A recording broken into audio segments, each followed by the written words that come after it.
और विकास की जो रफ्तार से हमारा इलाका आगे चल रहा था, हमारी सरकार थी, आज वो 10 वर्ष के अंदर वो विकास की रफ्तार जीरो पे आ गई। हमारे समय 30 से ज़्यादा बड़े उद्योग आए। रोहतक लोकसभा क्षेत्र में 2 थर्मल के कारखाने लगे, जेके सीमेंट, रिलायंस, पैनासोनिक, योकोहामा थी, एशियन पेंट, मारुति रोहतक में।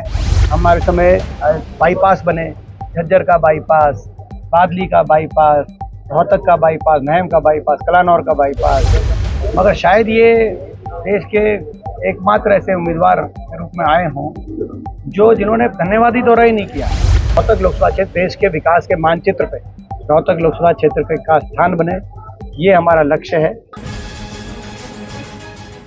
डोर टू डोर कर रहे हैं।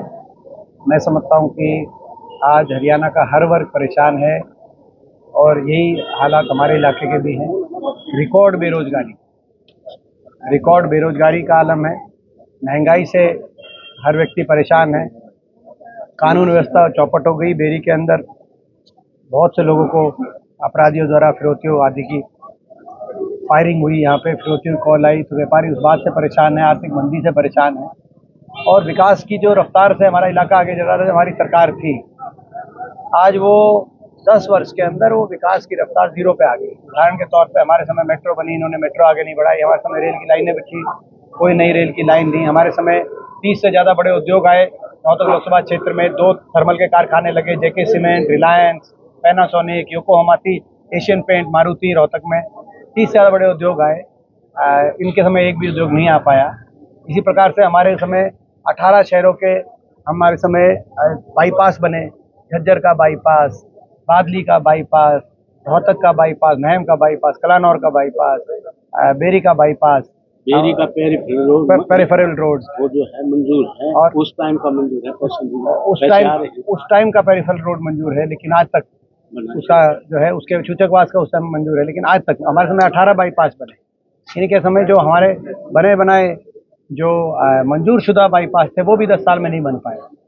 कोई नया काम, कोई शिक्षा का संस्थान आया नहीं। उस समय 250 से ज़्यादा शिक्षा के नए संस्थान अपने क्षेत्र में, जैसे 50 से ज़्यादा उच्च शिक्षा के संस्थान और 200 के करीब नए स्कूल बने। लेकिन इस समय तो स्कूल, ना एक सरकारी स्कूल बना, ना कोई नई यूनिवर्सिटी, ना एक नया कॉलेज, ना नई ITI।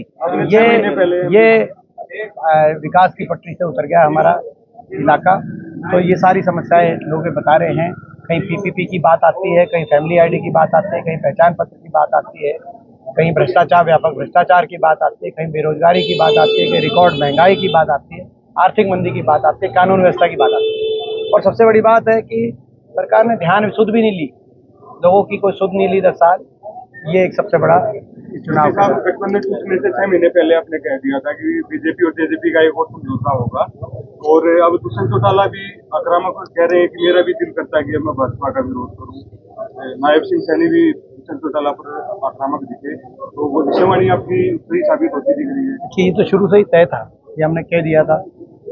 समझौते के साथ समझौता तोड़ा गया, ये मैं कह चुका था, और ये बात सत्य सामने आ गई आज। अरविंद शर्मा का कल का ग्रामीण क्षेत्र का दौरा था, जहाँ भीड़ पहुंची नहीं तो कहीं पे भीड़, जहाँ लोग पहुंचे तो विरोध करने के लिए पहुंचे कि 5 साल तक यहाँ गाँव दिखाया नहीं। देखिए, ये बड़े एक आपको ताज्जुब होगा इस बात का कि हमने ऐसे तो लोकसभा के अंदर ऐसे तो हमने कई सांसद मैंने देखे, इनको उल्हाना रहता था कि जी आप एक बार धन्यवादी दौरा करके फिर दोबारा नहीं आए। मगर शायद ये देश के एकमात्र ऐसे उम्मीदवार के रूप में आए हों जिन्होंने धन्यवादी दौरा ही नहीं किया। पिछली बार भी वोट मांगने आए थे, उसके बाद 5 साल के बाद वोट ही मांगने आए। ज़्यादातर क्षेत्र के अंदर इन्होंने धन्यवादी दौरा नहीं किया है। क्यों नहीं किया तो ये बता सकते हैं, लेकिन ये कोई अच्छी परंपरा नहीं है कि 5 साल में आप धन्यवादी दौरा भी ना करें। पहला ही ऐसा उदाहरण, परंपरा की बात है कि अगर 5 साल आप सांसद हो, कोई आपके पास देते नहीं हो, तो मेरी आज तक कोई धर्मशाला, कोई मंदिर 5 रुपये नहीं।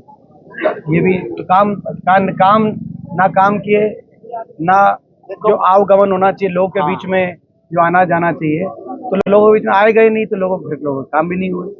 तो ये एक दुर्भाग्य है, मगर कि ऐसे उम्मीदवार को भाजपा तो के प्रत्याशी के रूप में आए के हैं। नाम पर वोट मांगने वालों को क्या अब हम तो हमारा मुद्दा काम है, हमारी काम है, हमारी कार्यशैली है, जो इस रूप से हमने क्षेत्र को आगे बढ़ाया था और आगे भी बढ़ाएंगे। हमारा एक लक्ष्य है कि ये रोहतक लोकसभा क्षेत्र दिल्ली के एक तरफ लगता है, दिल्ली के दक्षिण में गुड़गांव लोकसभा क्षेत्र लगता है, दिल्ली के पूरब में नोएडा है, तो दिल्ली के पश्चिम में रोहतक लोकसभा क्षेत्र। तो जब गुड़गांव और नोएडा के टक्कर में आने वाले समय में रोहतक लोकसभा क्षेत्र का विकास पहुंचे, ताकि हम अपनी अगली जनरेशन को, अगली पीढ़ी को यहीं पे एक स्वर्णिम भविष्य दे सकें। और इसी सोच के साथ हमने अपने जब अवसर मिला तो 10 वर्ष अपने क्षेत्र को ऊपर उठाने के लिए भरसक प्रयास किए थे, जो आज भी आपको इलाके में दिखाई दे रहे हैं। और मगर दुर्भाग्य से उस विकास की पटरी से हरियाणा भी उतर गया और हमारा लोकसभा क्षेत्र उतर गया। दोबारा से हरियाणा खुशहाली की पटरी पे आए, विकास की पटरी पे, और रोहतक लोकसभा क्षेत्र देश के विकास के मानचित्र पे रोहतक लोकसभा क्षेत्र का स्थान बने, ये हमारा लक्ष्य है। और साथ में ये चुनाव केवल एक सांसद का चुनाव नहीं है, ये हम बार बार कह रहे हैं कि इस चुनाव से हरियाणा की राजनीति को दिशा मिलेगी। वो इसलिए कह रहे हैं, जैसे पीछे वाला उदाहरण आपके सामने, पीछे जो उदाहरण हम थोड़े वोटों से जो कसर रही थी लोकसभा चुनाव में, उसके बाद विधानसभा में भी कुछ ही सीटों से कसर रह गई, क्योंकि निराशा हाथ लगी तो मनोबल कार्यकर्ता कांग्रेस का गिरा। अब हमारा विश्वास है कि यहाँ से जो नतीजा आएगा वो लोगों का आशीर्वाद मिलेगा, कांग्रेस पार्टी जीतेगी, हम जीतेंगे यहाँ से। और जिस दिन हम यहाँ जीतेंगे, हरियाणा की अगली सरकार की नींव भी रोहतक लोकसभा क्षेत्र के लोग रखने का काम करेंगे। व्यापारियों से बातचीत हुई, उन्होंने क्या कहा है? व्यापारियों का पूरा साथ है। व्यापारियों में जो आर्थिक मंदी है, जो आज असुरक्षा की एक भावना, जो कानून व्यवस्था आज जिस तरह से चौपट हो गया, एक दोबारा से फिरौतियों का ज़माना दोबारा आ गया, फायरिंग का ज़माना दोबारा आ गया, गैंग्स दोबारा आ गए, जो है मैं समझता हूँ माफिया दोबारा पनप गया। और जो इसमें एक ही फ़र्क मैं मानता हूँ, 2004 से पहले फिरौतियों की कॉल आती थी जेलों से, अब फिरौतियों की कॉल आ रही है जेलों से भी और विदेशों से भी। ये एक मैं समझता हूँ कि ऐसा समय आ गया दोबारा। तो ऐसे में जो है धंधा है, धंधा तो सभी का मंदा है। तो ये आज स्थिति है, आज व्यापारी दुखी है सरकार से, और हमें पूरा विश्वास है कि व्यापारियों का खूब आशीर्वाद हमें मिलेगा, न सिर्फ बेरी में मगर पूरे लोकसभा क्षेत्र। अरविंद शर्मा कह रहे हैं कि मोदी के लिए वोट मांगे हैं, क्या कांग्रेस जो है वो राहुल गांधी के नाम पर वोट मांगे? हम हर चीज़ के लिए वोट मांगे हैं, क्योंकि देश की संवैधानिक व्यवस्था में हर चीज़ की होती है। पार्टी की हमारी विचारधारा, पार्टी के हमारे नेता, पार्टी की नीतियां और उम्मीदवार की कार्यशैली, उम्मीदवार के काम, हर चीज़ के आधार पर हम लोग